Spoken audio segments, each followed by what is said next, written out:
Hello everyone, আসসালামু আলাইকুম। সবাইকে স্বাগতম জানিয়ে আজকে আমি ব্লগটি শুরু করতে চাচ্ছি। অন্যান্য দিনের মতন আজকে আর ঘর গোছানো আর রান্নাবান্নার ভিডিও শেয়ার করব না। আজকে আমি একটি জায়গায় ঘুরতে যাব, তো তার জন্য রেডি হচ্ছি। তো চলুন আপনাদের সাথে আমার ঘোরাঘুরির ভিডিওটা শেয়ার করছি, আপনারা উপভোগ করুন আমার সাথে। অনেকদিন যাবৎ হাজব্যান্ডকে বলছি ঘুরতে নিয়ে যাও, তো ওনারা সময় পেরে নিয়ে উঠতে পারছে না।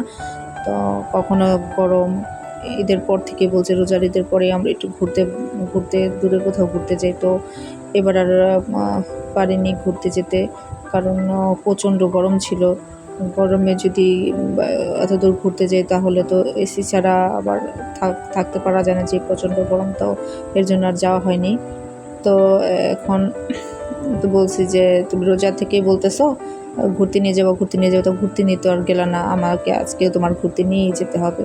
তা বলছে আচ্ছা ঠিক আছে, ঘুরতে নিয়ে যাবো। তো কোথায় যাবো? তো বললাম যে একটা সুন্দর রেস্টুরেন্ট আমাদের কাছাকাছি, মাওয়ার কাছাকাছি একটা রেস্টুরেন্ট হয়েছে, লিফ লঞ্চ। তো ওখানে আমাকে ঘুরতে নিয়ে যাও। তো এই যে যাওয়ার উদ্দেশ্যে রওনা হলাম। তো বলছে যে আজকে তো তাহলে দুপুরবেলা আমি কাজ সেরে আসি, তুমি রেডি হয়ে থাইকো, আমি তোমাকে নিয়ে যাব। এই তো আমি আমাদের গন্তব্যে পৌঁছে গিয়েছি, লিফ লঞ্চে। তো এখানে এসে যে থামলাম, বাহিরে যে ভিউ এত সুন্দর, যেভাবে মানে রেস্টুরেন্টের কথাটা শুনেছি আসলেই দেখতে অনেক সুন্দর। বাহিরটা দেখলেই চোখ জুড়িয়ে যায়।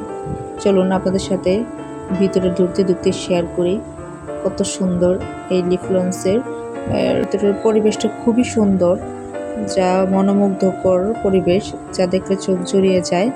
তো এখন আমার বাচ্চাটা আবার গাড়ির ভিতরে ঘুমিয়ে গিয়েছিল, আবার সাথে দুষ্টুমি করতে করতে। দুপুরবেলাও ঘুমিয়ে পড়ে, বাসায় এক টাইম ঘুমায়। তো সে গাড়ির ভিতরে ঘুমিয়ে পড়েছিল। তো সে এখন কি করবে, তো ঘুমিয়ে পড়েছে। তার বাবা আবার কোলে নিয়ে তার মানে হাঁটতেছে। তো তার ঘুমের ঘোর আর কাটেনি। তো এই জন্য বাচ্চাটা একটু বিরক্ত করছে। তো আমরা এখন আর দেরি করব না, যেহেতু দুপুরের খাবার খেয়ে আসিনি। আমরা এখন রেস্টুরেন্টের ভিতরে গিয়ে খাবার অর্ডার দেব। এই তো আমরা খাবার অর্ডার দিয়েছি। এখানে খাবার খেয়ে তারপরে যা ঘোরাঘুরি করার পর আপনাদের সাথে শেয়ার করব।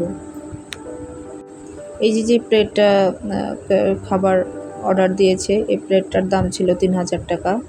তো আমরা বলেছি যে আমরা এই খাবারটা খেয়ে আবার আমার হাজব্যান্ড ইলিশ মাছ ওখানে কিনে রান্না করার জন্য দিয়ে এসেছে। যে আমরা দুপুরের খাবার যেহেতু খাইনি, বলেছি যে এই খাবার খেয়ে আমরা একটু ঘুরে ফিরে আবার যাওয়ার সময় ওই ইলিশ মাছের যেই খাবার আছে, রাইস আছে, ওগুলো পরে যাওয়ার সময় ভারী খাবারটা খেয়ে যাবো। এখন হালকা পাতলা খেয়ে আমরা করবো। এখানকার খাবারের প্রাইসটা খুবই বেশি খাবারের তুলনায়, কিন্তু অন্যান্য জায়গা আমার কেন যেন অন্যান্য রেস্টুরেন্টে খাবার এত মজা লাগে, কিন্তু আমার কাছে যেন কেন খাবারটা তেমন টেস্ট লাগে না। তার চাইতে বাসার খাবারটাই খুবই টেস্ট হয়, কিন্তু দেখতে পরিবেশে মনোমুগ্ধকর, কিন্তু আমার খাবারের টেস্টটা বেশি একটা ভালো লাগেনি।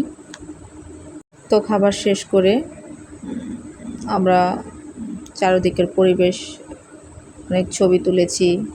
চারিদিকে খুব তখন তো বিকাল দিকে আসতে এসেছি, খাবার খেয়ে এদিক ওদিক ঘোরাফেরা করতে করতে সন্ধ্যার পরের ভিউটা আপনাদের সাথে শেয়ার করছি। খুবই সুন্দর।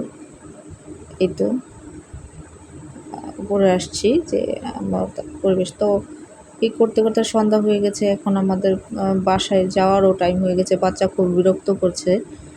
তো ওই যে আমাদের যে ইলিশ মাছটা অর্ডার দিয়ে এসেছিলাম, তো ইলিশ মাছটার লেজ ভর্তা, সরষে ইলিশ, তারপর ইলিশ মাছ ভাজা, এগুলো দিয়ে বাসমতি চাল রান্না করেছিল, রাইস দিয়েছিল। তো ওগুলা খেয়ে দিয়ে আমি আবার নিচে আর ঘোরাঘুরি বেশি হয়নি। তো বাচ্চা খুব বিরক্ত করছে। এই পাশে আর ছবি তোলানো হয় নাই। তো ভাবলাম যে নিচে থেকে এই পাশে ঝর্নার ধারে একটু ছবি তুলে এখানকার ভিউ কিছু ক্যামেরা বন্দি করে তো বাসায় চলে যাব। তো চাইছিলাম যে কিছুটা মুহূর্ত ক্যামেরা বন্দি করি এই পাশের ভিউটা। তো আমার বাচ্চাটা আবার এখানে হ্যাঁ, আসছি ভিউ ছবি তুলতে। তো আমার বাচ্চা পানি দেখে ওইখানে পানি হাতাহাতি শুরু করে দিয়েছে। এক পর্যায়ে তিনি হাত দিয়ে লাড়তে লাড়তে পানি পায়ে ঢুকিয়ে দিচ্ছিল। তো সেই পর্যায়টা কেটে দিয়েছি, আর ওটা এখানে অ্যাড করিনি। তো এই তো দেখেন কত সুন্দর ঝর্ণার দিকে, আমার খুবই ভালো লেগেছে। তো আজকের মতন এখানে বিদায় নিচ্ছি। আল্লাহ হাফেজ, আসসালামু আলাইকুম সবাইকে।